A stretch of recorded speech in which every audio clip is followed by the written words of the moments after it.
welcome to arguably the first economic update with a special guest. We have the one, the only Joel Jammal from Turning Point Australia. Me and him have a bit of a special relationship.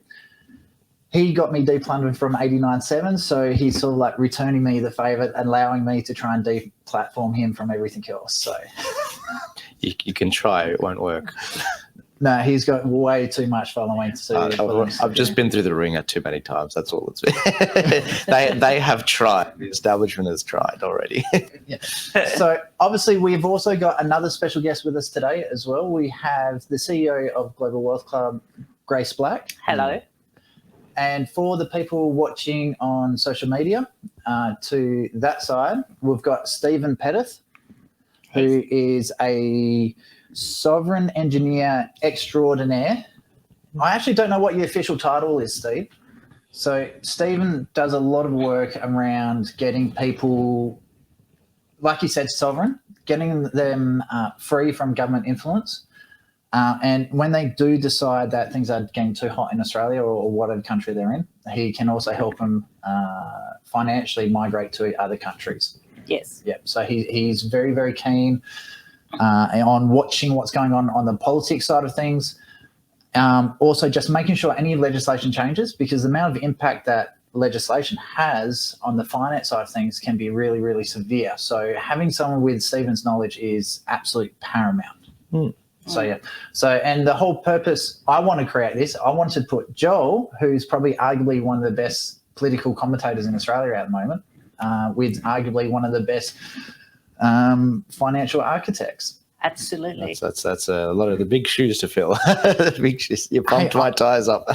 Not yourself. It's like I'm on me and my end. I'm only 26, guys. I know what I know and I know what I don't know.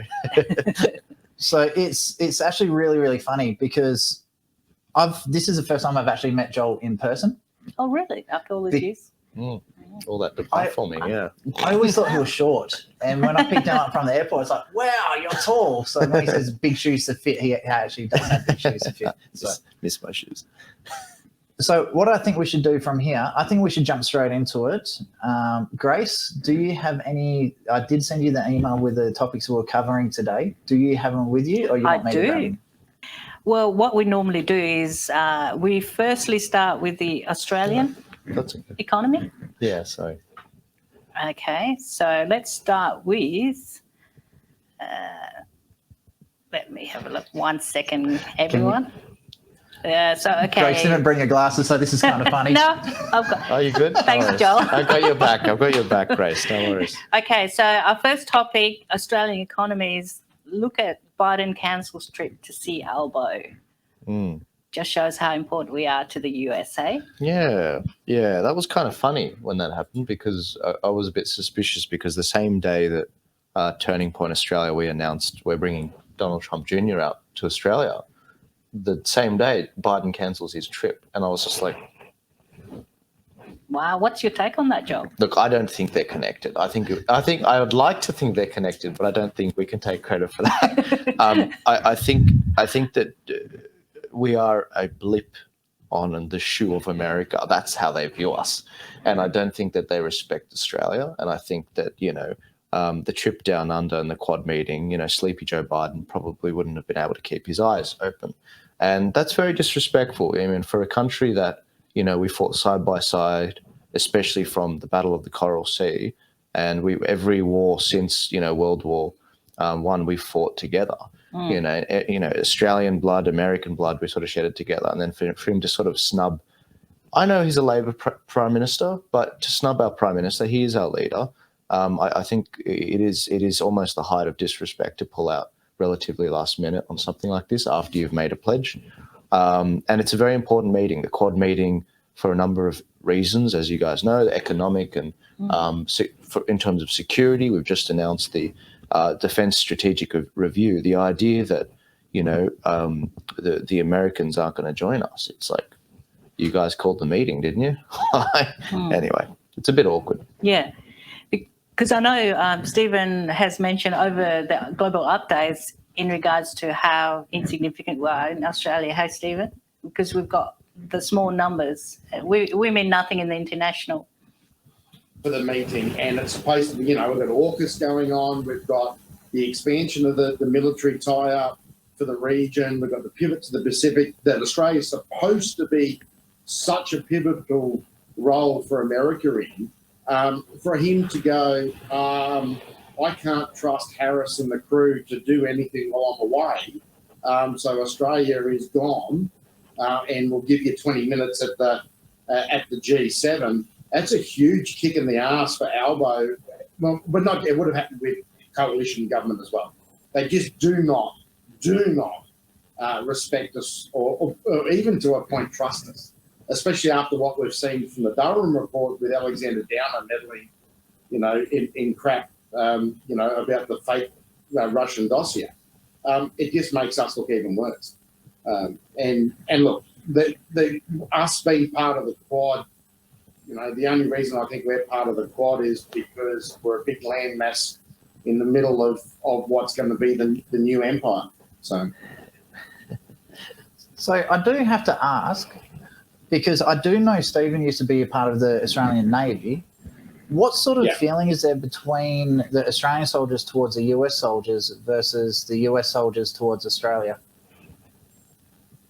Look, we have great fun. There's a couple of big naval exercises that the Australians and the Americans do. They work on a military level. They work quite well. It's a political level that's the difference, and it goes for a lot of stuff. You've got even civilian roles where the US and Australia work together. They work together quite well, because it's just enterprise and business and all that sort of stuff. At a government level, when you're looking at the pecking order in the world, we just don't rate. We're 1.2% of the world's GDP, if that. If you take mining and agriculture out, we're probably 0.2% of the world's GDP. If we didn't have mining, no one would even know Australia's name. So we're just not at any level. Now, from a military perspective, Australia is in a really tough position at the moment. We had the defence review that Joel's just come up about. The pivot away from the Army to the Navy, I believe it's a good thing, but it could be also with my Navy background coming out. But we've got to get back to being a small intelligence gathering, highly focused military, not to try and do everything military. We just don't have the numbers, manpower, or the money to be able to do it. So where we used to be very important to the allied nations, and I'm not just saying America here, I'm saying America, Britain, Japan, everyone, was in our intelligence gathering. Our SAS, our commandos, our Air Force, Navy, with their reach and to be able to gather intelligence, that just got away, and everyone just saw us as you'll just turn up and fight and, spend billions of dollars for no reason. Yeah, and I haven't really made any videos about the Russia-Ukraine crisis, but I did make one at the very start of it. It's so funny. So many people became experts on Russia and Ukraine. The moment it broke out, I remember the jokes at the time. It was that Putin had killed COVID because everyone just stopped talking about it. And it was like the man, he deserves an award. But the time I did make a video, I didn't start talking about it as if I was an expert on the topic. As I said, as I started this video, I know what I don't know. But what I do know is that the Australian military, from listening to the late Jim Molan, is, as you say, it's a one-shot military. It's not big enough. There's no mass. We don't have the equipment we need. And the idea that we're going to have any kind of role, even a say, in the Russia-Ukraine crisis, it was laughable. And the best thing you could do is send them some cash, because the Australian economy, correct me if I'm wrong, I do believe it's around about the same size as the Russian. So we do have some cash that we sent over, and we have sent over, and we've sent arms, and we've sent a lot of our armored equipment, which people like Andrew Hastie don't like that we've done that. He doesn't like the fact that we've actually not invested in our armor divisions. In fact, I think we're going from 4 groups to 1. Is that right? Yeah. Like something's got to give. I do think I totally agree. It is good to see more investments as an island nation in the Navy. I think it's essential. But the soul of the military has been so weathered away that we don't even have people to man the subs. We need some serious investment in our schools to inspire kids that, hey, this is a viable, career path and a respected career path, but toxic masculinity and all that other stuff. Yeah. But So I do want to jump into one thing here. Is at the moment Northern Territory, Carnarvon, a lot of regional centres have massive crime problems at the moment. When my grandfather was a kid, if you broke into someone's house, within 6 hours you're being marched off to the military. Is it time that we start bringing out conscription services for repeat youth offenders? I'm not sure about that one. What do you guys think? The libertarian in me will say no. It comes back to, make the parents parent. Okay, so the parents of the military. I totally agree with that. It starts from the home. Yeah, but the other side of me says we've got to try something different. And one of my coaches, it's called the 90-degree rule. If whatever you're doing is not working, turn 90 degrees. Right, and try something different. So there definitely needs to be something different, and maybe this is it. But that said, if they carry the same attitude over into the military, it won't work either, because they won't be able to hack the being broken down and rebuilt, which is what happened. And this is this snowflake generation that we've got in the military at the moment. Pride flags and fucking call me whatever. It doesn't work in basically if you look at the military, it's pretty much a communist society because it's from the top down, right? Yeah. And that's the only way it can work. You've got to be able to put your trust in everyone around you, right? If you're going to give the ultimate check, and that's your life from being a volunteer. So I'm probably coming out on the side. I don't think it'd be a good idea because the Australian military, especially, is based on the idea of voluntary service, right? You're doing it for a voluntary reason. Now, that doesn't mean that we can't set up something that is in between, that is for a domestic use. Maybe it's some sort of home guard, right? Whether they go and join, it's fairly similar, but it's for, disaster relief. It's for, cleaning up communities and it builds skills in, the hard skills, become a plumber, electrician, a builder, a landscaper, a mechanic. So maybe it's something that's in between. I definitely see the value in it. I think that, I did, it wasn't anything like your own service, Stephen, but I did do a cadet corps in school.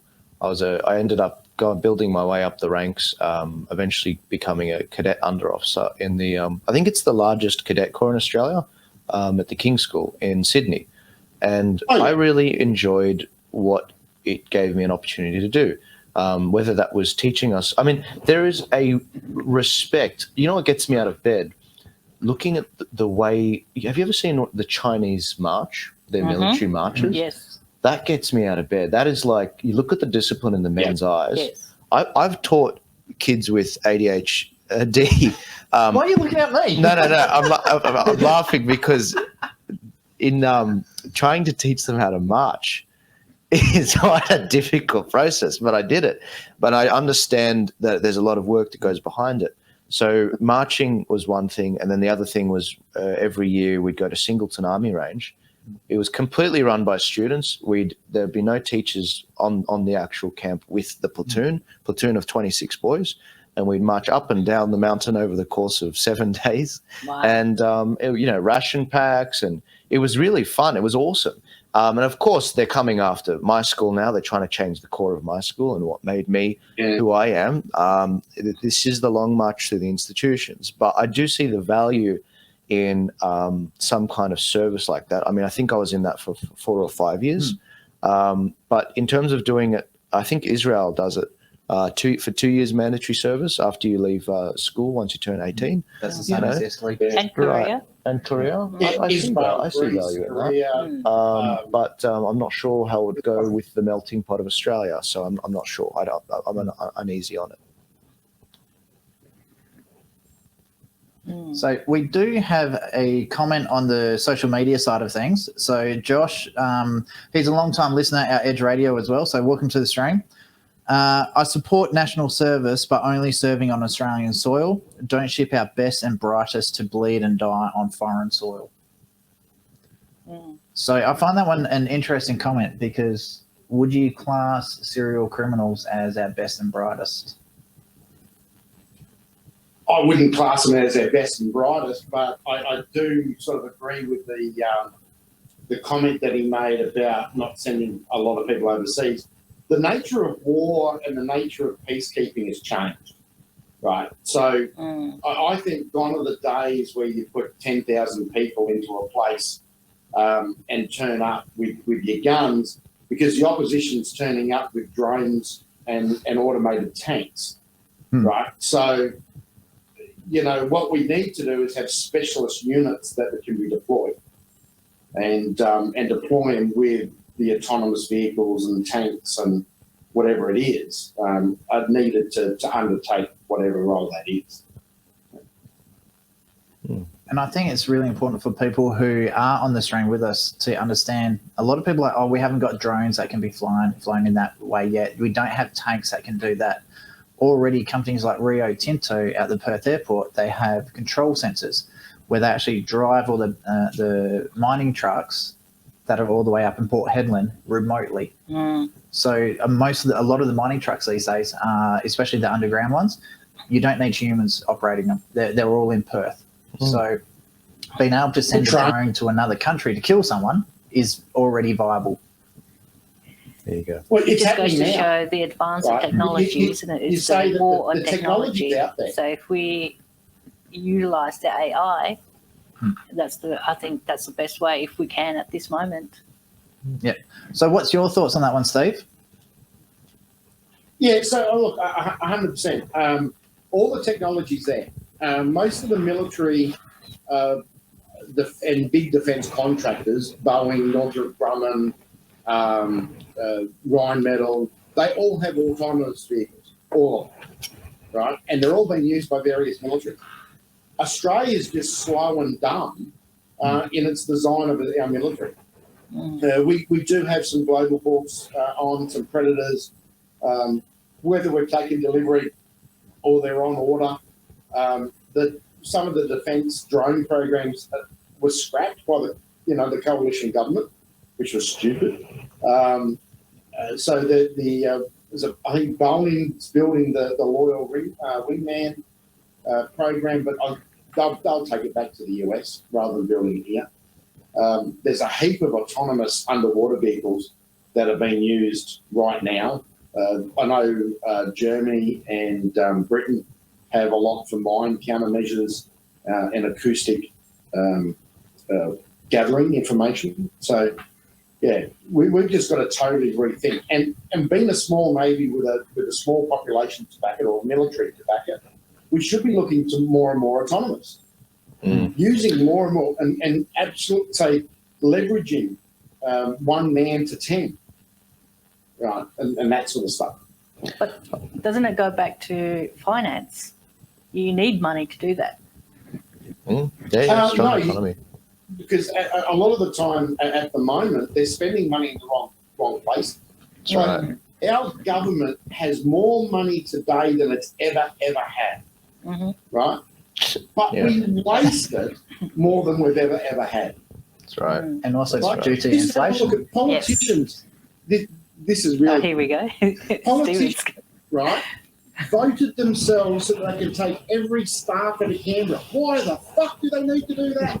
The staffers are useless. Exactly. Absolutely fucking useless, right? So that's wasted money. They give themselves pay rises every second minute. Why? I wouldn't feed half of them. Right? We don't have a we don't have a revenue problem in this country. We've got a fucking spending problem. And none of our politicians, or very, very few of them, have actually worked in anywhere where they've got to run a budget. Yeah. That is the problem. There is fuck tons of money. Shit tons of money. You're bang on, Steve. You know, look. I've been looking at the Voice of the Parliament debate, and people don't realise we've been giving Aboriginal people for decades like $32 billion a year. These fat cats in Canberra that just, you know, these race hustlers that get all this money out of the Australian taxpayer, and they deliver nothing. And they want more power and they want more money. That is $82 million a year. Like the idea, sorry, that is $82 million a day, $32 billion a year. Like it's eye-watering. And they're like, oh, we can't find the money for this military project and that military project. And the idea that we can't do it is complete crap. There was a great conversation that former Deputy Prime Minister John Anderson had with his father-in-law, who joined the military around about the time of the Battle of the Coral Sea. And he made the point, when we were a population of 5 million people, within 2 years, they actually had ordered, it was within, I think it was within 2 to 5 years, they'd ordered a Tier 2 Navy, and it had arrived a year before the war broke out in World War I. A lot of people don't realize that the Germans in World War I, not the Nazis, but the World War I Germans, they actually were in the Pacific, but you wouldn't know it because we cleaned them up with our allies and our military ready to go. And that's why we were in Egypt. That's why we were, you know, the rats of Tobruk were a thing. That's why we were in, in Gallipoli, because we cleaned up the Pacific with our fleet. We were good to go. We even had a proper aircraft carrier at one point. Like, it's just, we did it when we were 5 million people, and we're 5 times that now. We've got a bigger, stronger economy than we ever had, despite COVID. And as you say, Stephen, it makes you swear. And I've just started paying taxes for the last 7 years. I'm only 26. You know, I can't imagine the people that built this country and paid taxes their whole life and now retired, and they look back on it, and we're about to lose it to foreign powers. And the worst bit about it is those people who have spent their entire life paying taxes, most of them who are under Australian pension are now below the poverty line. There you go. Like, I just find that's absolutely criminal. And welfare now is 37% of our budget. Wow. 37% of our budgetary spend is welfare payment. That's ridiculous. It's nuts. So the 2 biggest items in our budget are welfare and the repayment of debt. Would that count NDIS as well, Steve? It doesn't count all of the NDIS, but it counts most of it in its current form.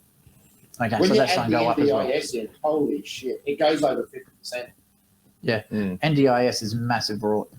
Yeah, and the actual money that we spend as well, the people that should be most concerned about this isn't the older people, the debt that we're racking up. It should be younger people, because we're going to be paying this off. We may never pay it off in my lifetime. I don't know. We're at $1 trillion in debt.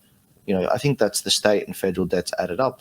How are we going to pay that off? You know, there are some serious problems. I mean, in America, for example, what have they racked up? $30 trillion in debt. You know, $1 trillion of their debt, $1 trillion, is just their student loan debt. Yeah. It's wild. And that's the one that Biden wanted to wipe out, didn't he? Yeah. So, like, What do we wipe out? Like, what does it mean? Yeah. talk about a wealth redistribution. There's actually a really good thing on that student debt thing.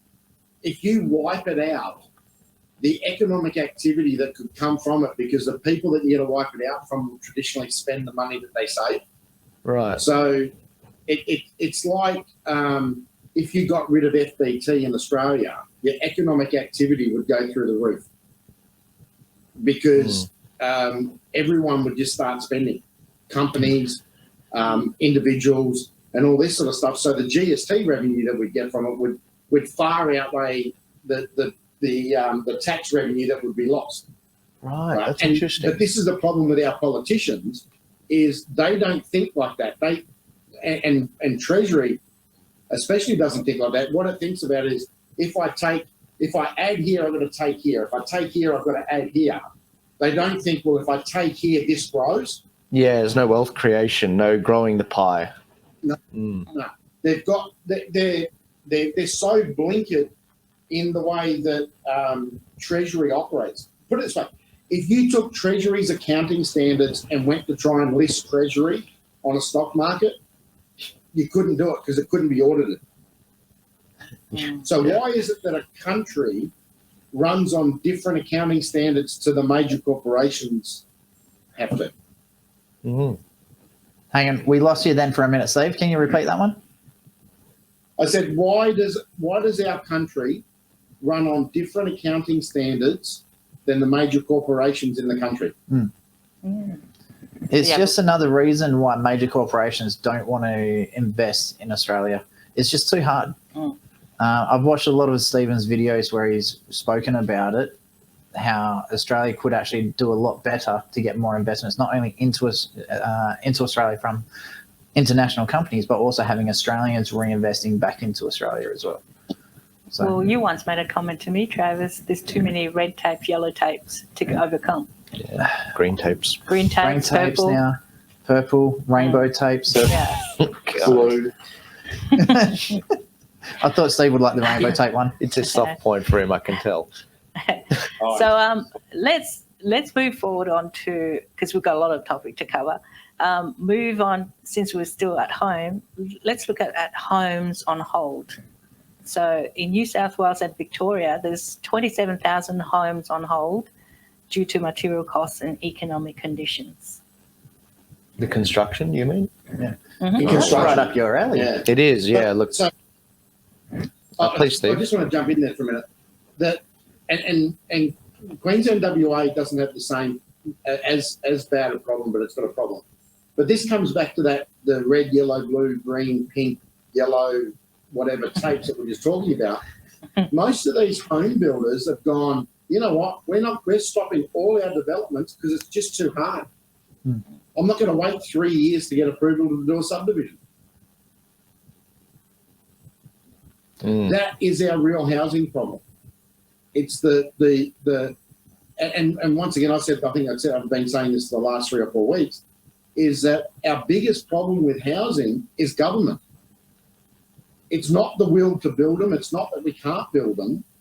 It's that government won't get out of its own road to release the land, to make it quicker, easier, cheaper, right, to build it, right?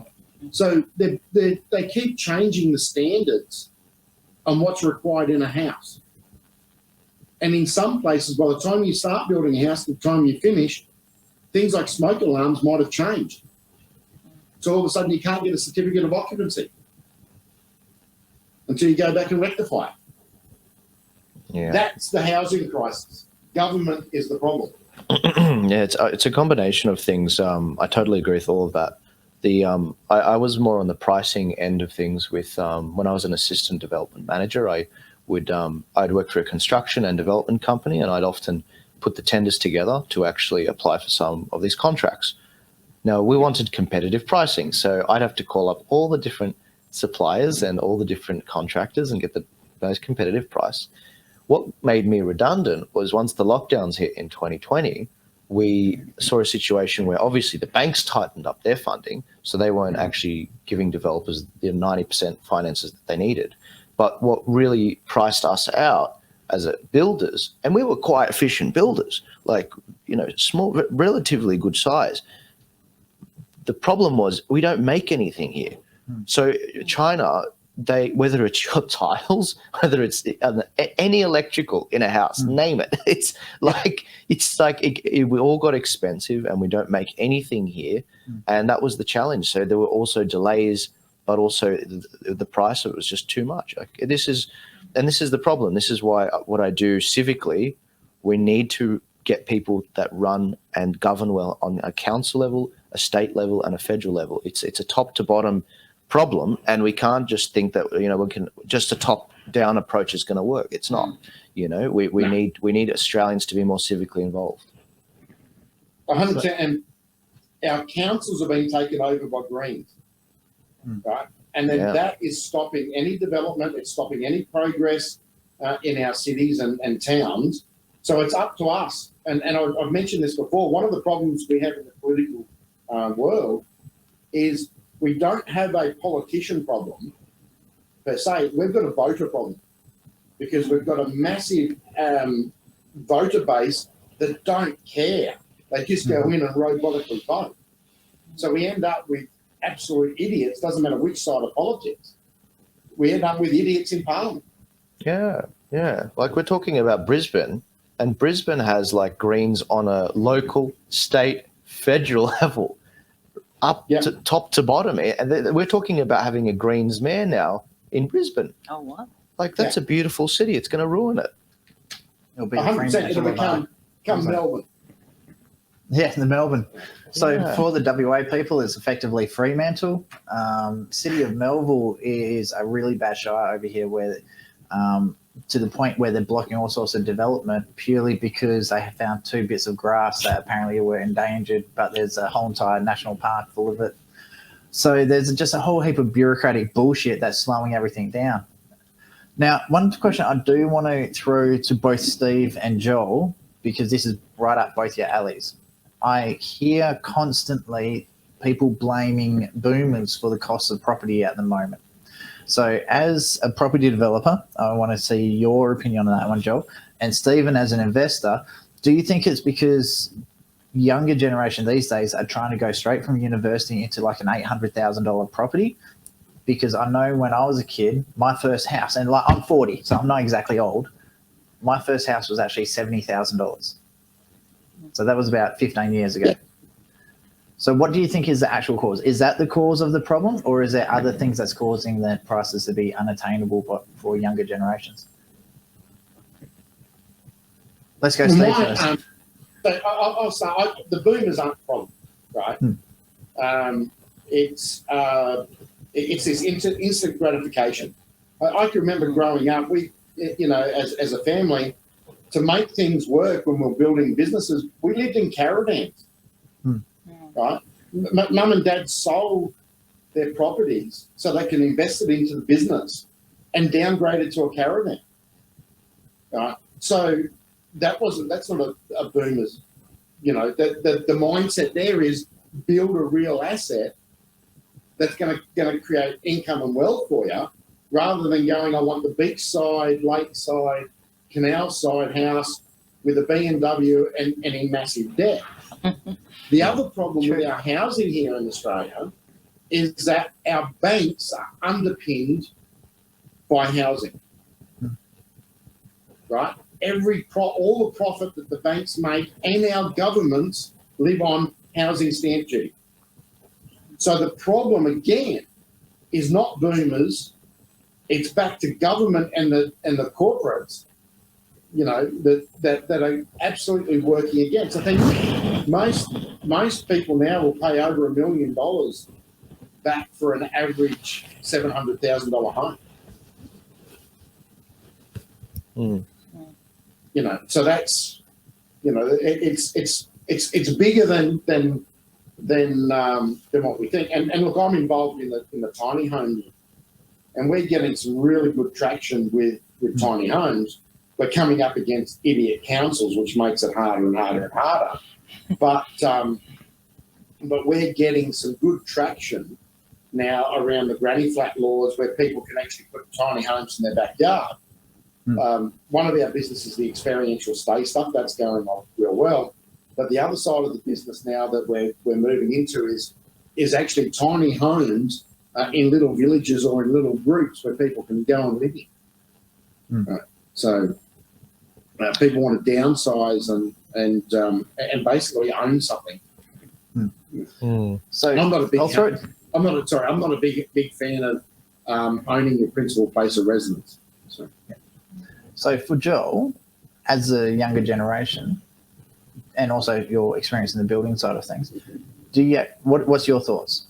Yeah, look, I think there's a lot of different things, and I think we probably covered a plethora of them in the last 5 minutes. But yeah, I mean, the housing boom, the idea that young people now in purchasing a home has it easier than my parents is a lie. We don't. When things were built, the baby boomers, there was a lot of them, and the building prices for materials for everything was cheaper. Also, the craftsmanship was better. You know, find me a builder now that knows that's probably done all the tools at some point. They just don't exist. My dad was a weird one like that. You know, when him and his brothers came to this country from Syria, they started bricklaying, and eventually they built their way up, and they'd done all these different trades. Some of them became builders, some of them became architects, some of them became engineers. But we don't have that level of talent that we used to. The other aspect is, I think a lot of people forget the fact that we doubled our workforce percentage-wise. I mean, a lot of people forget women entering the workforce. It didn't have no effect. You know, it had a massive effect. Instead of just requiring one income to get a house, if the guy across the street's bidding against me, and he's got his wife who's also working, you know, a full-time job, maybe they don't have kids, maybe she's doing a part-time job, all of a sudden, in order for me to compete, I've either got to be doing really well on my own, or I need my partner to start, you know, pitching in as well. So that happening on a societal level in every city in Australia and around the world, that just bids up all these house prices. Now, I'm not necessarily saying, you know, women shouldn't work, but that's an observation that we need to take into consideration as well. You used to be able to have one income. You could have, you know, 8 kids and pay for the house and pay for everything, and the craftsmanship was better. But now we're in, as you say, instant gratification, and you know the level of money required to do things. There's a bureaucratic class with every kind of consultant you can think of. I mean, you know, even just an arborist report, it's like what, 10 grand or something. It's complete crap. So a lot of this stuff that's going on, and they want to add more. I mean, for example, the Voice to the Parliament, one of the things that people are suggesting, like the Pay the Rent group in Melbourne, they want us to replace the Crown with the local Aboriginal tribe, so that you pay a land tax to them, almost as like a, what's it called, reparation sort of thing.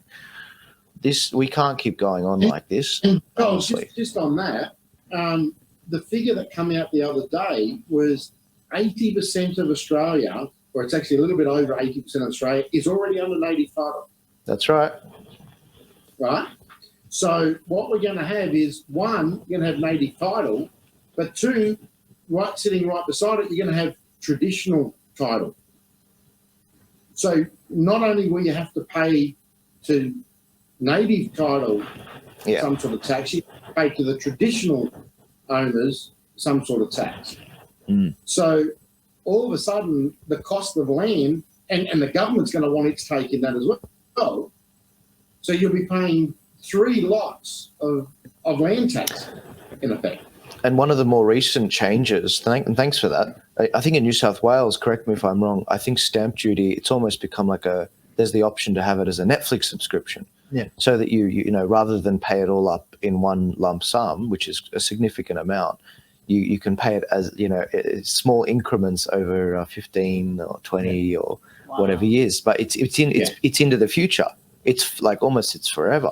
It's like this is this Netflix subscription style of doing things, guys. You will own nothing, and they think you'll be happy. Like, this is going to be a disaster. Just one thing a lot of people don't know about me. I used to be a mortgage broker, and when this is back in 2007 during the global financial crisis, worst time to be a mortgage broker. Even in the lead up to that, people were cycling through their houses between 5 to 7 years. So if they're turning around saying, right, you can pay your stamp duty off over, say, 15 years, what's going to happen is you don't start doubling up. You'll be paying off the stamp duty on your first house. You sell that one, then you get the next one, and then you don't sell another one and another one, and then you don't end up paying 3 or 4 lots of stamp duty per month at a time. So I just can't see anything good about that business model. And that's getting shorter too, I think. So if you take the boomer generation, I think their average time that they spent in a home was like 20 years. Right? The average time in a house, I think, as of today, is only like two, maybe 2.5 years. So even between 2007 and now, it's hard. Yeah. So Wow. that's just God. So, in 20 years, you could be, as you just said, you could be paying 10 lots of stamp duty. Like, it's insane. I don't understand. I don't think people understand the dangers that they're getting themselves into by choosing that option. So, and I'd love to know what the additional fees you have to Chris pay. Minns is about to change it again. There you go. There's a new. I think we just had breaking news just now, actually. So you're getting this live from the Australian. Victorian property owners and big businesses will be whacked with a decade of extra taxes to pay back the $31 billion of COVID debt. So well done, guys. This is just. There's a great line in the Bible that I'm reminded of as a Christian, where it says, God says, "My people suffer because of their lack of knowledge." Yes. That is so appropriate. We are reaping what we sowed, and I think that the idea that we're in for some rough times, but a lot of people, they'll step up to the mark, and they're already been hardened through adversity. But it's that saying about soft times create soft men, soft men create hard times create hard men, hard men create soft times, so easy times. And I think that we're going into some hard times here, and there's a lot of soy latte sipping Melbourners and Sydney siders. That's exactly what Stephen said. And there you go. And inner city, privileged people that are my age. That I think we're in for a rough one, guys. Our grandparents we haven't seen this for a long time. So you think, Joel, with what you just said? Order a sorry, coffee, Steve. you're in the wrong spot. Sorry, what was that, Steve? I said, if it takes you more than 2 words to order a coffee, you got to think again. It's actually really, really funny because when I picked up a certain somebody from the airport, he looked in this gorgeous grey overcoat, so Melbourne. Yeah, but I'll have a long black, but if I'm feeling a little bit wanky, like in a 3-piece suit, I'll have a large cappuccino with lactose-free milk. But long black usually. Yeah. I'm done. Yeah. You couldn't help yourself, Travis. I know. I had to do it. It's revenge for the radio station. I made you famous. I made you relevant. Oh, that's a low blow. So, all right. So we've identified the problem with the property market. We know what's causing the inflated prices of housing. How do we fix it? Great question. Really good question. Actually, don't know. There's, in my mind, there's 2 things. One is to make land cheaper, easier to develop on, right? Don't take 6 years or 3 years to do a development application. Why a development application can't be done in 6 weeks is beyond me. Considering they set the rules to start with. The other thing is we need to start producing more of the materials here in Australia again. Like we don't produce most of the house lumber here anymore, right? A lot of the steel that goes into steel frames we import because we don't have steel mills here that are making the steel or enough of it. They're getting to the point where they're starting to shut our glass furnaces down for the production of window glass. Aluminium smelters, they want to close all them. So let's get back to actually producing the building material. Make it easier for people to quarry rock sand that's used, right? The greenie lovies forget that you actually need sand and stuff to build with. Right? So make that stuff freer, and then that will create a lot more sort of flow through the industry, and free it up. But there's probably 50 or 60 things that actually need to happen. Okay, got a bit of a follow-up question on that one. As someone who owns a house myself and quite a high loan-to-value ratio on my personal residence, do you think I should be, if they actually start fixing the issues, should I start preparing myself for a drastic drop in the value of my home, or is this something that will take more time to fix? So it's more of a plateau for the house values for a while, and then it will start climbing again in the future. So on that, I can't see house prices in Australia dropping, right? They will bounce along with world things, but they won't. Our banks, our governments are addicted to high house prices. There's just so much money in it for them. Yeah. So, especially when you start looking at residential mortgage bonds. We've got a couple of comments here online, again from Josh. Cheaper land, cheaper energy, and cheaper labour. I highly personally agree with the energy one. Land. Well, the building, but so the reason that my family and other families back in the 90s, early 2000s, actually went to places like China for manufacturing was we couldn't get the land to build the factories that were required. Right. So when the opening up of China happened and that, you could set up a factory in China in 6 weeks. We couldn't even get the paperwork lodged in Australia in that time. Didn't they build a hospital in like 8 days or something? Yes. Yeah. Yeah. They built a 32-story high-rise in 2 weeks, modular construction. Yeah, they built a bridge in like 24 hours or 36 hours or something. Wow. Yeah. It's crazy. Yeah. So, Yeah. So there's a reason WA is called Wait a While. Yeah, and these are the things that our governments then are going to start realising is that we might have a shitload of land, but you can't access most of it. Yeah, and especially not with his voice coming, is it? I mean, they're going to have to be consulted with all things Aboriginal. Imagine trying to build a steel mill in this country, right? Forget the financial side of it. Just imagine going, okay, we're going to build a steel mill in Geraldton, right? In WA. They've been trying to do that for decades. We've got everything.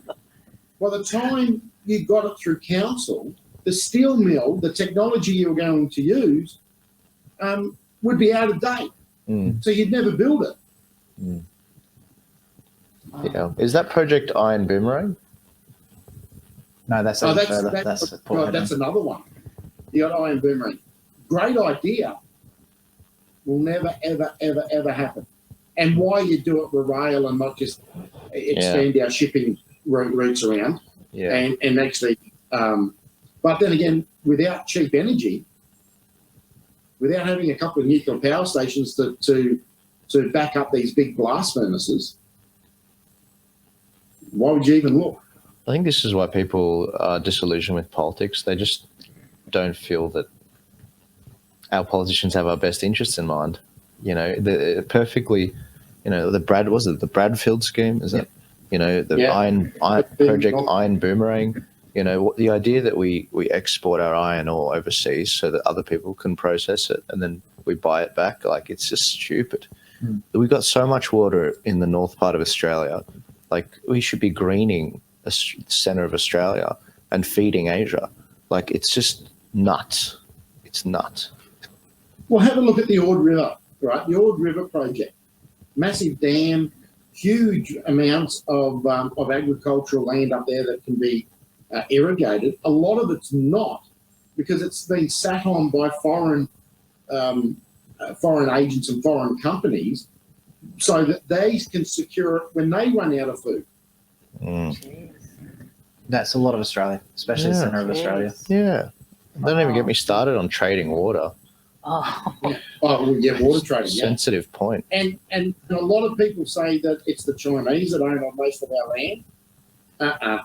It's the Germans, it's the Americans, it's the British. It's all these people that know that they're running out of land and they're running out of food production. Yeah, yeah. Like the desalination plant in Sydney, owned by Canadians. Yeah.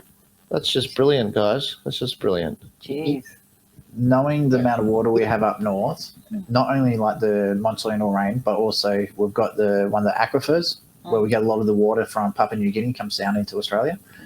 It amazes me that we're using desalination plants considering how actual toxic they are. They're actually not good at all. So what I'd love to do, we did have a big, massive list of things we were supposed to cover through, and it's interesting that we've been talking a lot about land. So the next topic was talking about how the voice is coming into politics a lot this week, and that the polls are actually saying support is dipping. Do you think it will get overturned? Do you think it will even make it to a referendum? So I'll throw it to Steve first. Has he frozen? No, he's moving. No, he's moving. Look, I believe it won't get up. And one of the things that you look at with polls is the trend. It's not necessarily the numbers, and it's trending down. The problem that they set with the voice is the timeline. They set a really long timeline, thinking that they'd win everyone over when they should have gone the other way. They should have gone short, sharp, minimum, and then it would have gone over. I think the longer that this goes on and the more and more that the yes campaigners can't actually say how it's going to operate and how it's going to affect people, the more and more people are going to go, well, we just stay with the status quo. So referendums start at the status quo, and then you've got to change people's mind. The reason that it got such a huge thing in the beginning is most people live on social media and make everything emotional. But once they start going, oh, hang on a minute, this is more than just a nicety. This is actually really going to affect me, I think you'll find. And it's a hard thing to do because you've got to get, the majority of the people in the majority of the states. I think Queensland and WA you're never going to get. Right? So basically there's the majority of your states gone. You might get the majority of the people because you've got all the inner city larvae sipping, champagne swilling, fucking skirt wearing, rainbow flag carrying bloody Victorians and New South Welshmen who actually think it's a great idea. So on numbers, you might get it by the people, but I don't think you're going to get it by the states. I think you're damn right, and I think that's a credit to your ability to understand where the common man is. You're not in a bubble per se. I think I've said it from the start. I think that this is our Brexit moment. This is our turning point per se for the country. It's our Trump 2016 moment. It's been 7 years since that happened. I think that in the last federal election, roughly in every state, Labor would get 2 Senate seats. The coalition would get 2 Senate seats. A conviction party had the votes to get 1 of the seats. In Queensland, Pauline got up, and the Greens get 1. That's typically what's happened. So this country is at a process where they're throwing out the major parties, being the coalition and Labor. They are not happy with the way they're being governed. The idea that Albo is governing with a huge majority is a lie. It's it's just like the window dressing around the window. The political establishment in Canberra due for a rude awakening. It's going to be hilarious. And I think you're bang on right. I think Queensland votes no first, then WA. And the swing states, you only need one of these to say no as well. South Australia or New South Wales. I wouldn't write off New South Wales too soon. I think the last time we sort of did some kind of poll over the whole country on a binary vote, it was same-sex marriage in 2017. And what did we see? We saw 12 out of the 17 areas that voted no. They were in Western and Southwest Sydney. they were also the same places that got targeted lockdowns for hundreds of days. The people out there that look like me, we're very frustrated with what happened. We lost our jobs. They shut down the construction industry. They mandated the jabs. They released task forces on people in the area, and they actually took helicopters to the parks to tell people to go home. You know, they clamped down hard on us. While in the eastern suburbs of Sydney, they were going to the beaches and they were just, you know, living it up. And so I think that I wouldn't write off New South Wales and also South Australia too much. I think it's not a coincidence that the Yes campaign launched their campaign in South Australia. I think they know it's one of the swing ones. Victoria and Tasmania, it's going to be a bloody uphill battle to turn them around. I personally don't put much stock in them changing their mind, but I think you're bang on, Stephen. I think you're bang on right with that. Yeah, and so it's going to be come down to the majority of states that will dictate this. The majority of people will do it because they think it's a feel good issue, and yeah, we should. But yeah, it's going to be a very interesting. Because when are they talking about holding it? End of October or at least, yeah, as early as October. Could be later. Yeah. So, man, I think they're in for an uphill battle.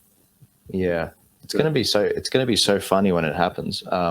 In the federal election, they benefit from having so many different minor parties on the right splitting the vote. But in this, it's a binary. And it's like, this is going to look more like the 2019 federal election with ScoMo when he actually stood against climate change and he didn't adopt net zero targets. You know, the man changed. And so I'm here for it. I think things are going to get a lot easier after that point. And I think the establishment's going to start to freak out. And they're like, it's like when you knock a fighter off his feet a little bit and he's just trying to find his feet again. There's going to be a window of opportunity there where we can actually take back a lot of the halls of power in this country. Do you think? And I think we're going to start with our councils. Yeah, well, we're actually we've got a unique opportunity next year. We've got March elections for the local elections for Queensland. We've got your state election in October. And at the same time in October, Victoria have their local elections next year. And New South Wales, we've got our local elections in September next year as well. So it's all the eastern seaboard at that point in time. And so turning point, we're getting mobilised. We're helping arm local groups to assault their councils in a democratic way and get better representation. And to take an axe to the bureaucratic classes, red tape and green tape and everything, all of the above, and the drag shows they've decided to prioritise over roads, rates and rubbish. We've got to take our country back. And I think that we're on the brink of that. I really believe that. Do you think this own goal by the government is actually going to cost them lower house seats? Oh, yeah. Yeah. Hugely. I think Dutton might win. Assume from me for a second, assume that we're right here, Stephen. If we see a situation where the Voice loses in at least 3 states, Albo's pinned his flag to this, and Button's pinned his flag to the no vote. To his credit, I think Dutton, if there's more clips of him talking in Alice Springs and sparring with that ABC snotty journalist, you know, that was the best TV I'd seen from him. He could actually win the next election, and I never thought he could.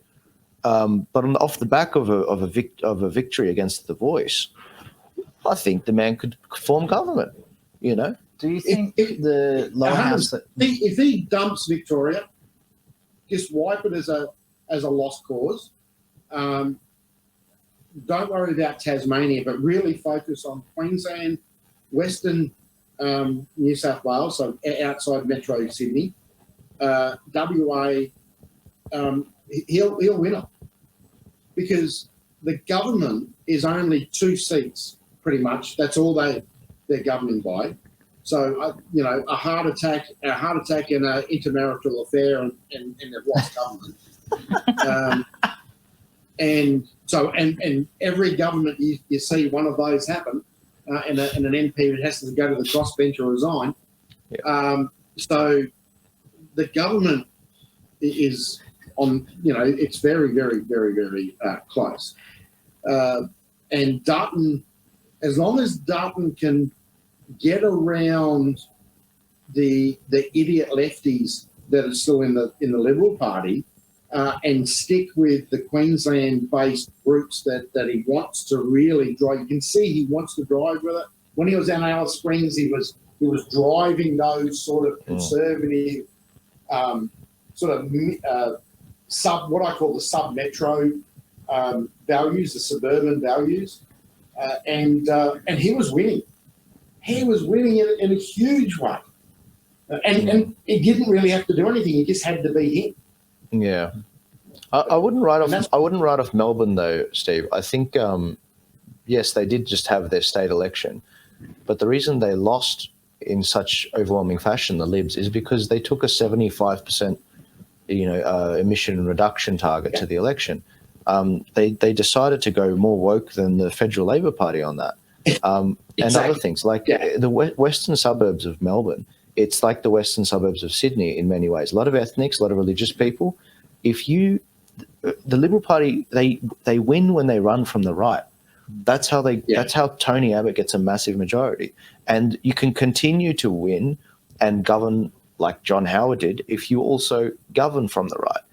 And while you're there, second longest serving prime minister. I don't agree with everything he did, but compared to Turnbull, the reason I say forget Victoria for this election is I don't think the Victorian Liberals are going to sort themselves out before the next election comes around.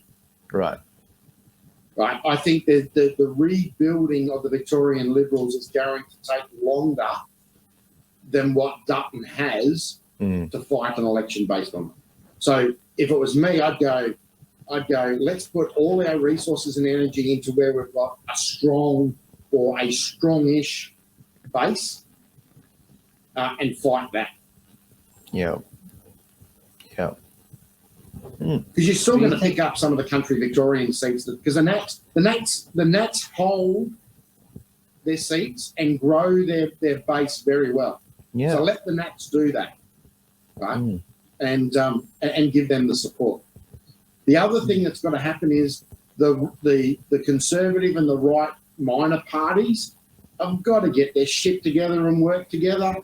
Working on it. Stop fucking splitting the boat. I am fucking sick or tired of us losing seats because of stupid, undisciplined,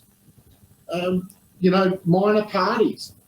Yeah, we had a lot of success in Sydney, actually. One Nation Karma, shooters, fishers, and fuckers. Fucking anyone on the right. Get your fucking shit together. Yeah, well, I think Steve, what they need is leadership, and New South Wales is my home state, and what we did was, in the wake of the Victorian election, it decimated the morale of the freedom movement in New South Wales and the conservative movement, and I sort of sat with a lot of the minor parties in New South Wales and said, all right, are you going to listen now? This is what we should do, because I share your sentiments, Steve, and I said, all right, One Nation and the shooters, you already made a deal. You're not going to run in each other's seats. So that was about 30 seats that were set aside. There's still another 60 that are left vacant. We were struggling to find candidates because everyone was demoralised. So the Lib Dems and the Informed Medical Options Party, I'm talking with them, and I said, okay, those guys are set. Let's find seats for where they're not running, because there's plenty of votes out there and there's a lot of seats unfilled. I'll help you find candidates. So we ended up finding like a ton of candidates. Like IMOP got 20 candidates that we found for them. The Liberal Democrats found about like 45. There were a bunch of independents that wanted to run as independents. I said also preference the upper house. And that was like 90% of the electorate covered. So they didn't split the vote in the lower house seats. They got as many votes as they could for the upper house seats. And we got the balance of power after that. Yeah. Now, obviously, the Nationals member, he was a turncoat, and he accepted the president of the upper house spot so that the arithmetic changed. But it showed that we could do it. And we ran less candidates. We used less resources, less money. It was efficient. And all it cost was a bit of leadership and just people just putting their egos to the side. Sometimes you've got to destroy something to make it better. And people's morale was destroyed after Dan Andrews winning. And that's the model that I'm hoping to roll out around the country. Oh, and on top of that, we didn't destroy the Libs. We helped people like Tanya Davies one of only 2 seats, increase her margin, where, we put her first, whereas people like Matt Keane and the rest of his colleagues, they saw an average decrease of 8%. That is how, at their state council meeting in a couple of months, they're going to look at that and they're going to be like, you know what, maybe we've got to move right, because Tanya increased her margin, whereas Matt Keane and his idea of what a good way to win the election was, it failed. And so that's how I see changing the country, and that's how I involve myself with it. Yeah, and the other thing is that one of the things that I look at is play the same game that the major parties play, right? The reason that the major parties run in every seat is to get the $2.43 per vote over the 4%. That's right. It's as simple as that.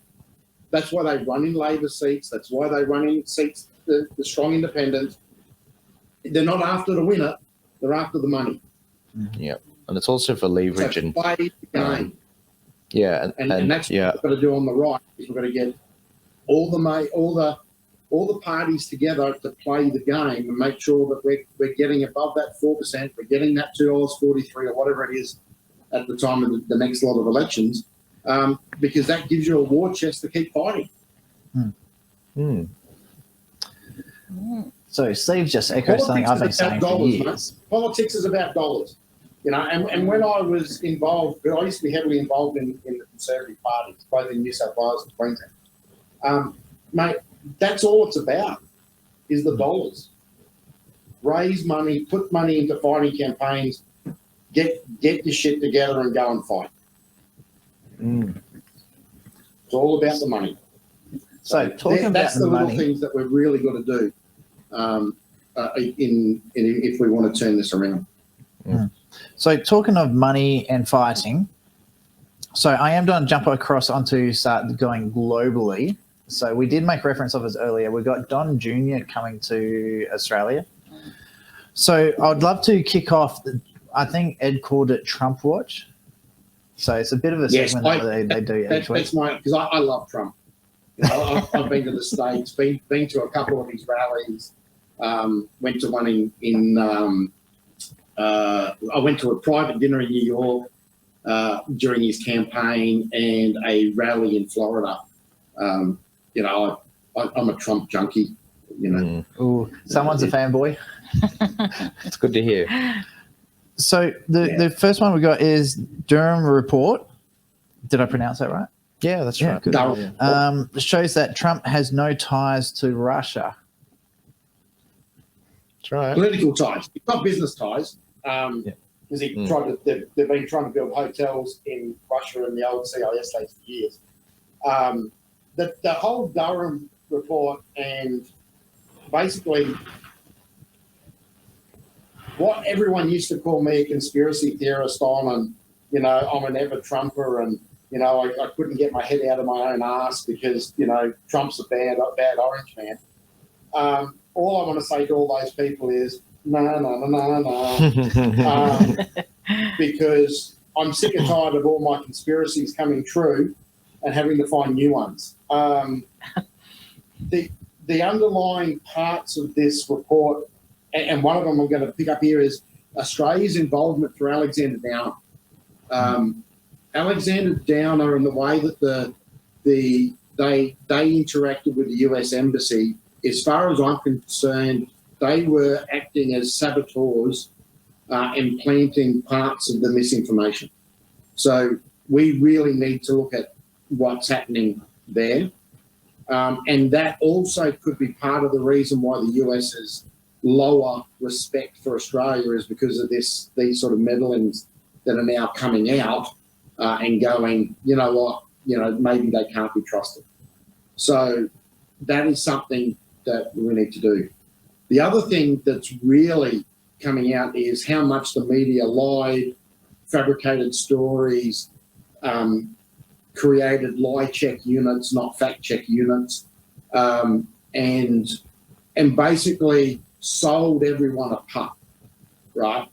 When are the truth in journalism laws actually going to start being applied to CNN, MSNBC, and journalists go to jail?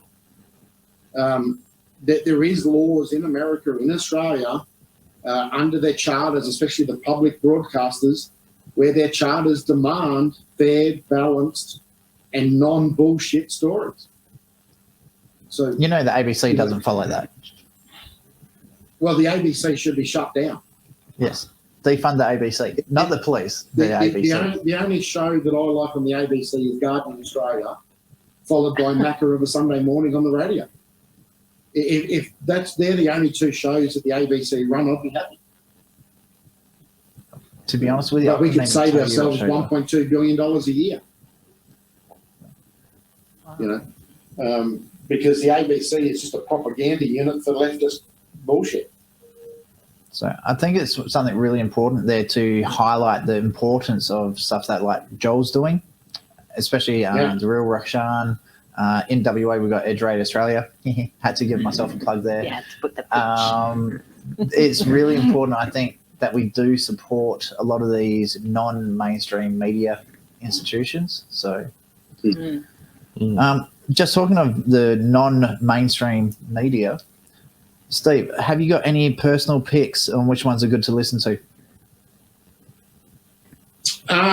I've started going directly to the source. So I'm a big fan of anything that's mainstream, get rid of it. So I triangulate. So what I do is I find, say it's a politician's whatever, or a government's thing. I find the government press release, the footage of that press release from something like Hansard, the video where it was actually given live. I find a couple of stories from different parts of commentators that are on each, and then somewhere in the middle is where the real truth is going to lie. People I like to follow, if you're in the US context, it's Hannity, Rogan, Carlson, sort of at the bigger end.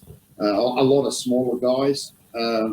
That here in Australia, I'm sort of. In Australia, I sort of just go straight to the source because I know quite a few of the political people.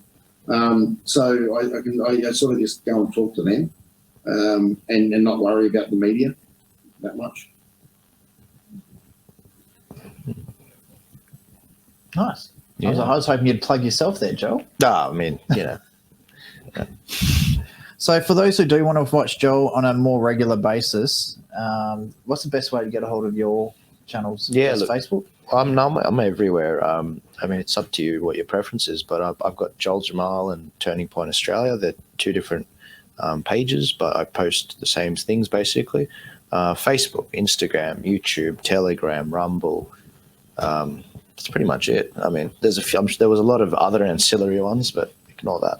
Yeah, I have to say I'm fresh to the Rumble thing, and I'm kind of enjoying it. But I find uploading videos to them annoying. Yeah. Do you think there'll be any legal repercussions with the media lies over the whole Russia thing? I don't think anything's going to come out of it. I honestly do not think that much will come out of this at all. In that sense, politicians typically don't put politicians in jail because they're normally all in the same trough, and the media is the same. The media only put people in jail, or governments only put people in jail if they fear that they're actually exposing them. That's right. That's right. And that's pretty much what we're having is everyone that gets tainted with you're a conspiracy theorist, and I think that's a great badge of honor if they did call you that, or that that you're like, for instance, a prime example. Peter Dutton gave a speech in Parliament yesterday on The Voice. The next person up, Linda Burney, basically said from the first things out of her mouth was everything Dutton said was misinformation. So today, if I disagree with you, it's misinformation. It's not an opposite viewpoint. it's misinformation. And then what they do is they go and get their so-called fact checkers, right, to support the lie. It's all construed to make sure that the lie or the viewpoint gets up, not an opposing view. And that's why no one can have a decent conversation in this country anymore, is because anyone who thinks that Twitter and Facebook are real, right, the first place they go is, you're emotionally harming me. No, I'm just having a conversation, you fuckwit. Right? And it's as simple as that. Like our university, you go, oh fuck! I go to a cafe now, and you hear these university kids talk. They're all fucking snowflakes. All of them. None of them can have a Hang on, we're losing you a little bit, Steve. Can you repeat that last one?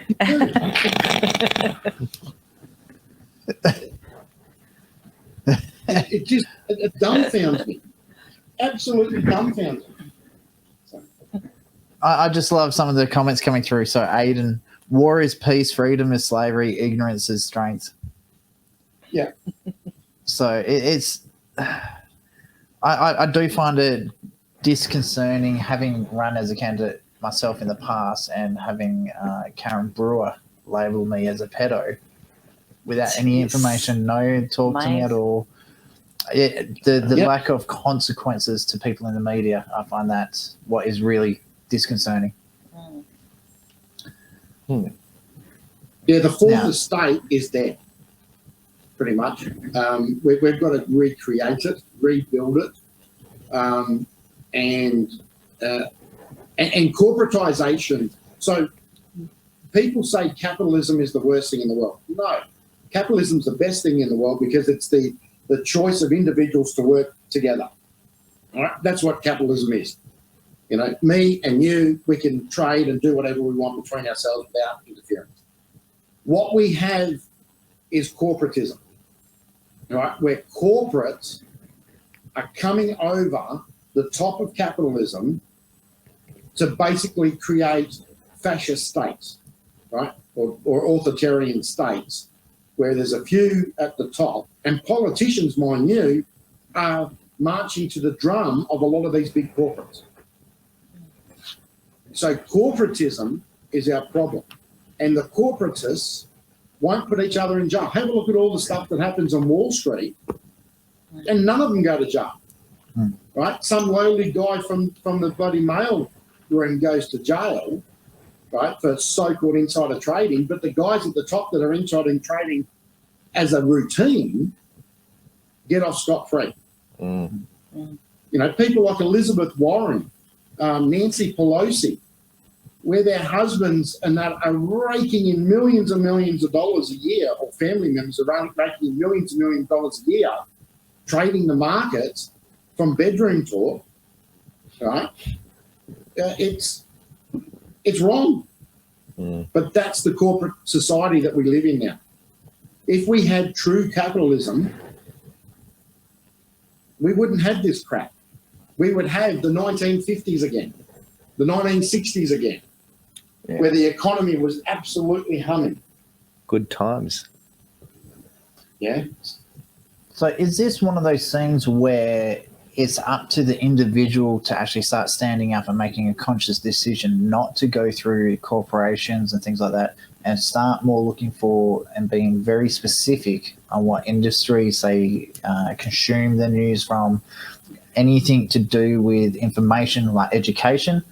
Or is there something that we need government intervention to try and get this through?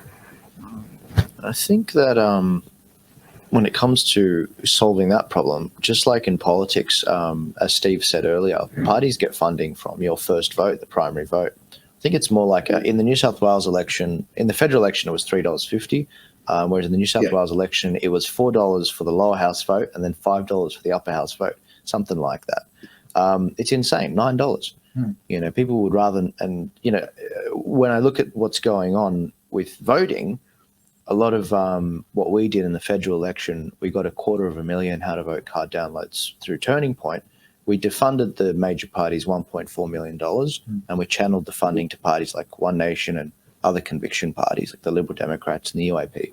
And we need to do the exact same thing with corporations. We need to be just like how the organic movement became a thing, where you source things from, where is it made, does it use slave labor? We've got to do similarly with our values. And you know what? There is actually an organization in Australia right now that's already doing this, and they're connecting people with businesses of similar values. It's called the Stamp app, actually, and they're actually currently doing a big fundraising thing right now to help the app revivify itself. But they're based off Public Square. That's an American company where they are backed by a lot of the online creators over there, and it's about connecting people with ones that believe in freedom of speech, freedom of conscience, freedom of movement. Don't believe in the sort of things that BlackRock are pushing and ESG and all of that crap. We've got to start shopping smarter and defunding these BlackRock corporations, for example. It's just got to happen. Mm-hmm. I think there's a bit of a swell for that in WA as well, because I know on the social media side of things, there's a page called Perth Wake Businesses, where they do hunt down all those organic companies and try and promote them. Right. Well, the Stamp app, it came out during 2021, and then it had to be taken down very quickly because it came out about the time when we were trying to work out which stores we were allowed to go in without being jabbed. It was called All Welcome, and so he the guy that made it is a good man, Adam, and he made it, and he ended up having to shut it down after a week because the mainstream media cottoned on. But he got like 4,000 users on there in the short time that it was online, and it was like, wow, this guy's doing some God's work. I mean, this is what scares me, and I think what scares most people at this point in time is we know how to protest. We know how to pose lockdowns. We know how to pose a lot of this stuff through lawfare. What I'm worried about, and I'm actively seeking solutions on, is how do we protect our money? Because the government has shifted into a different gear right now. It's the more slow subversion through legislation and, creeping these things in to do with digital currencies, digital ID. That is what's going on now. That it's not like the overt COVID pandemic locking people down. Sort of thing, and the transfer of wealth and printing of cash, and so we've shifted gears, and I'm constantly looking for solutions on this, whether it's crypto, whether it's something else. I'm looking at all of these things. Yeah, I agree with you there that the money, our monetary system is the weakest link in everything at the moment. Personally, I don't think crypto's the answer. Purely and simply, it runs on two things that the government control: the internet and power. Right?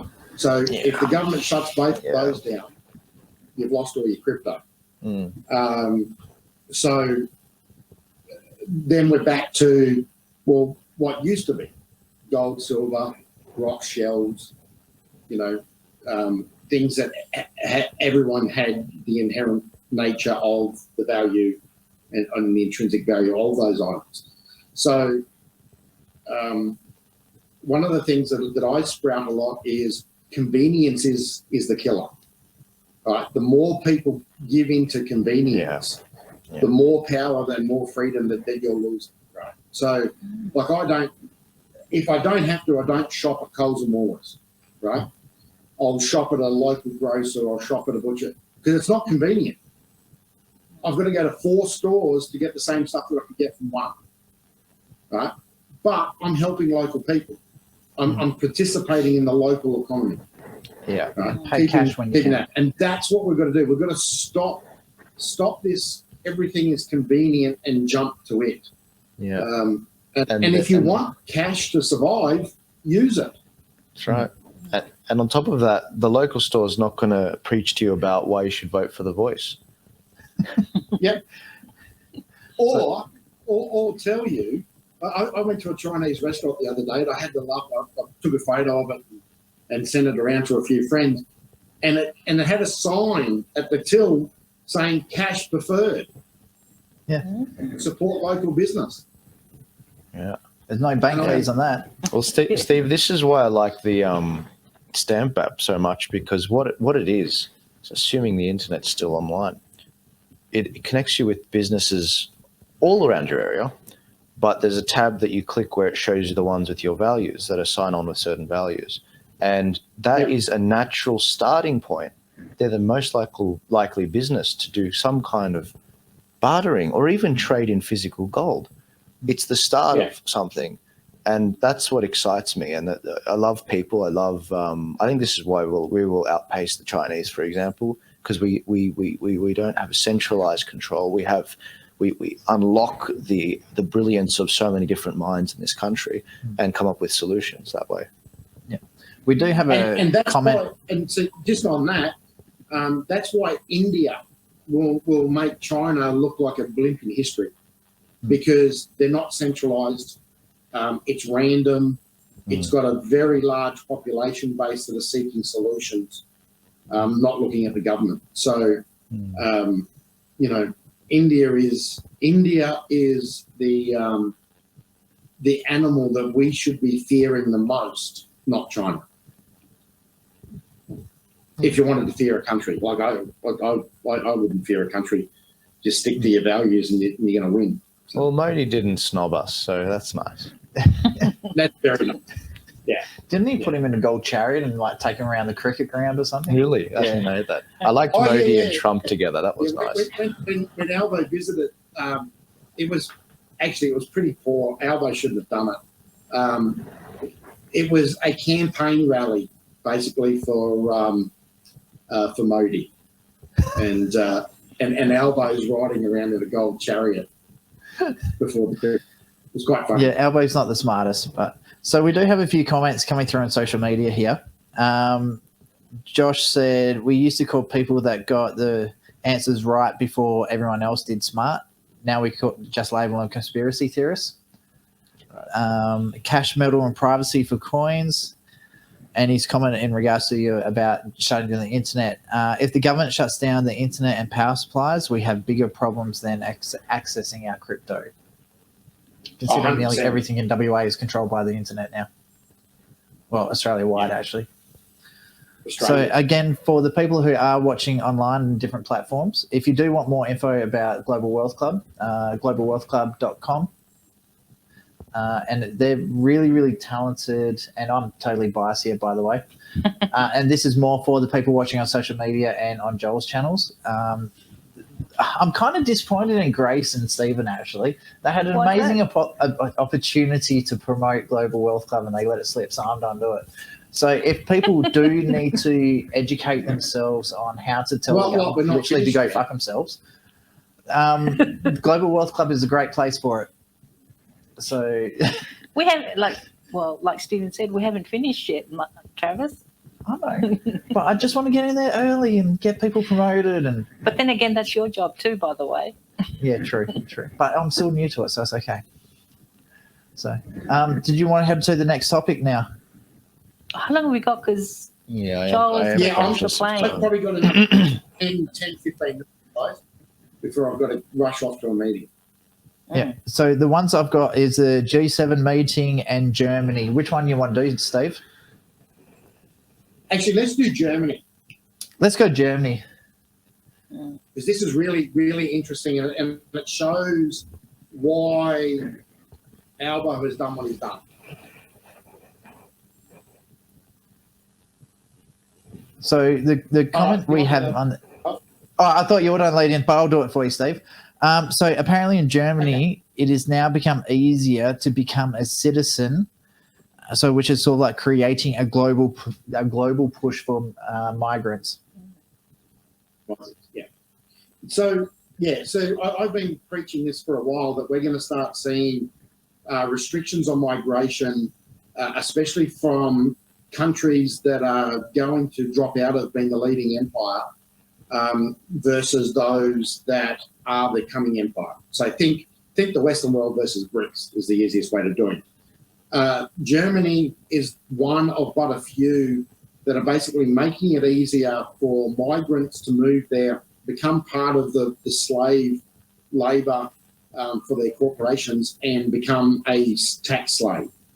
The other reason that Albo has done the 1.5 million over 5 years and 700,000 over the next 2 years is the same thing.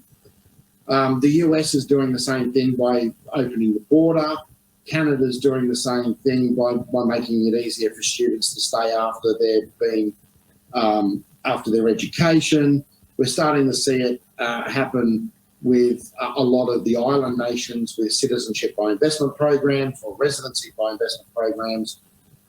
Greece, Portugal, Malta, Italy, Montenegro, Slovenia, Slovakia, Croatia, who else is doing it? Turkey, Spain. They've all got these programs to attract retirees that spend, migrants that are going to spend, or people that are going to be compliant with the government system. Now, why Germany is such a big thing is pretty much whatever happens, whatever Germany does, the rest of the EU does. Right? So this citizenship move is, and watch this space, because I think there's going to be a lot more citizenship by investment and residency by investment programs happen. It's going to be easier to move if you have a skill or have money. And when I say money, you can be self-funded, because what people want is the tax dollars. What governments want is the tax dollars. And what they've worked out, and this has come through the G7, it's coming through the UN, it's coming through the WEF, what they've worked out is people are willing to migrate and live in other places and become tax slaves. Right. And that is now what is one of the next things. So, and this is where I'm getting a bit confused about the messages that are coming from some of these organisations, is that they're now going to the more free movement of people, but we've still got people running around saying we've got to lock borders down because of COVID or COVID-like variants. So there is going to be either there's a lag in the medical profession or in the professions that are still running that agenda versus where the government policy is moving on, we need to attract people. So watch this space, people. This is hotting up, and Australia is doing it wrong. In my mind, is we're attracting the wrong people. My view for Australia, just so those that have watched know this view, and this is for Joel and his audience more, is I think Australia should be the largest tax haven in the world. We should be the new Switzerland.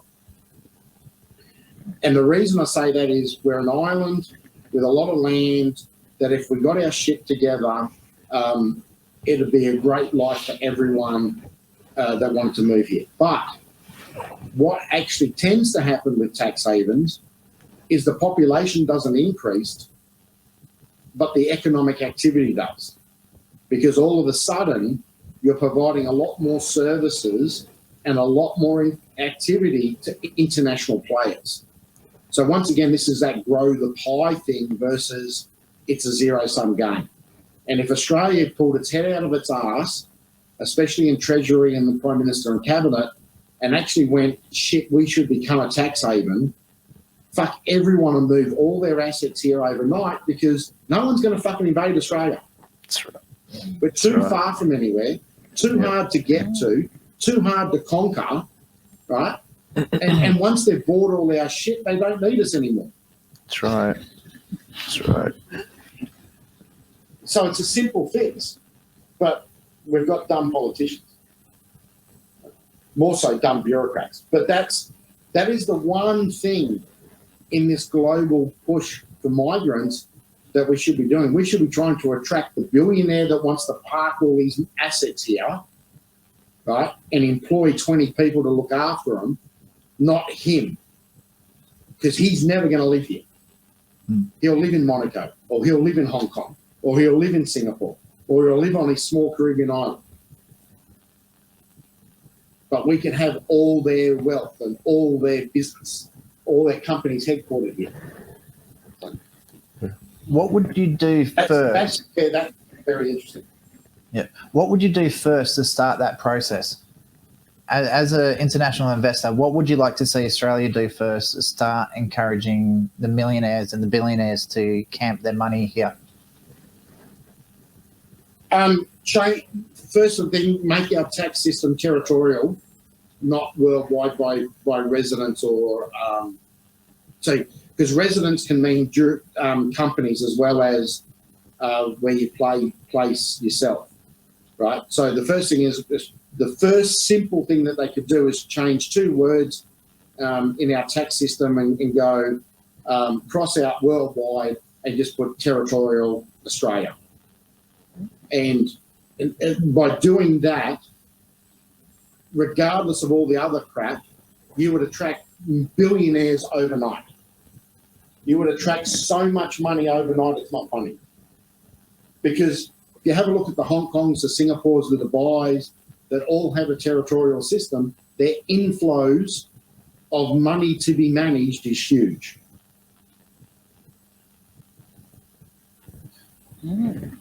That's giving me something to think about. That's one thing billionaires and millionaires are good at. It's getting up and leaving. On top of that, that's why you should be careful when you tax them more. The lower people coming up on the economic ladder have to pay more of the tax. And so, countries like Australia, with all this debt we're racking up, we need to even try harder to attract new people here and investment. And I think that one of the best ways to do that, there's a lot of different things we could do. I'm sure that some tax experts on this, but I think I heard Corey Bernardi say that we should be assessing people's taxes as a couple, if they're a legitimate couple. And that way, you don't punish the husband for making more than the wife or vice versa. And if you combine it and you do it like that, I think it's a great idea. And also if there's some incentives in there to have more kids, because we need people, we need labor. It's not that we need skilled labor. The concept of skilled labor is complete crap.